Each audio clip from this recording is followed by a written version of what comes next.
Hello, আসসালামু আলাইকুম। কি অবস্থা সবাই কেমন আছেন? তো এখন সন্ধ্যার সময় সবারই টুকটাক নাস্তা হয় সবার বাসায়।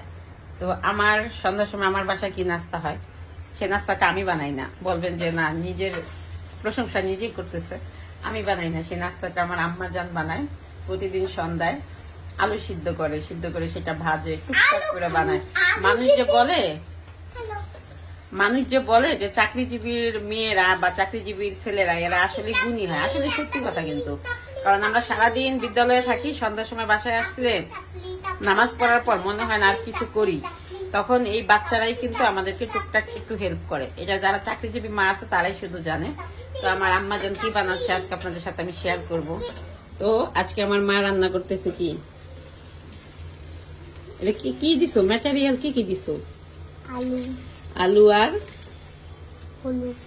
হলুদ আর মরিচ আর পেঁয়াজ কাঁচা মরিচ দাও নেই? ওই যে পেঁয়াজ কাটা আছে, তারপরে মনে মিশায় নেই না। এই যে ভাজা হয়ে গেছে একটা। ও মাই গড, মজার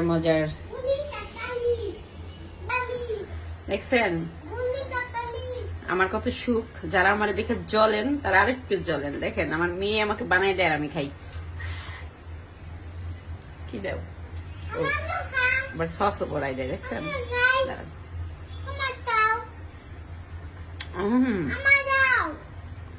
আলুর তৈরি তো, আলুর তৈরি জিনিস কিন্তু এমনি অনেক মজা হয়। দোয়া করবেন যেন আরো বেশি বেশি মজার বানিয়ে আমার খাওয়াইতে পারে। আল্লাহ হাফেজ।